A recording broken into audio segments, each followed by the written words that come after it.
Breaking news చూస్తున్నాం. పశ్చిమ గోదావరి జిల్లా తాడేపల్లిగూడెం బస్టాండ్ రోడ్డులో గల sky garden family restaurant hotel సిబ్బంది చేసిన నిర్వాహకం కలకలం రేపుతోంది. మొన్న శుక్రవారం రాత్రి 11 గంటల సమయంలో ఓ పట్టణ ప్రముఖ వ్యక్తి స్టార్టర్ ఆర్డర్ చేసి పార్సిల్ ఇంటికి పంపగా అది తిన్న ఆయన భార్యకు తీవ్రమైన కడుపు నొప్పి, వాంతులు అయ్యాయి.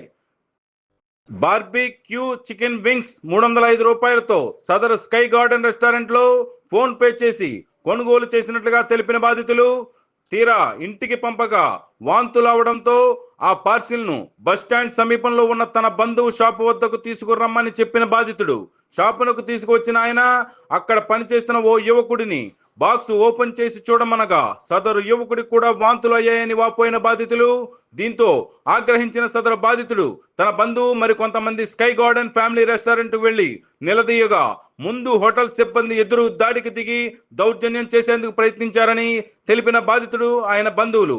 దీంతో సహనం కోల్పోయిన బాధితుడు, ఆయన బంధువులు అధికారులకు ఫిర్యాదు చేస్తామని గట్టిగా నిలిచేసరికి చికెన్ పాడవటం కరెక్టేనని హోటల్ సిబ్బంది తప్పు ఒప్పుకున్నారని చెప్పిన బాధితులు.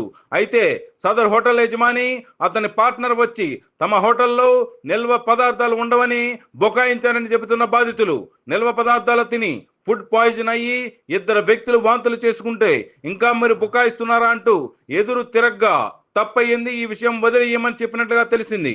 అయితే బాధ్యత లేకుండా ప్రజల ప్రాణాలతో చెలగాటమాడుతున్న sky garden family restaurant hotel పై సంబంధిత అధికారులు దాడులు జరిపి యాజమాన్యం, సిబ్బందిపై తగు చర్యలు తీసుకోవాలని డిమాండ్ చేస్తున్న బాధితులు, వారి తరపు బంధువులు.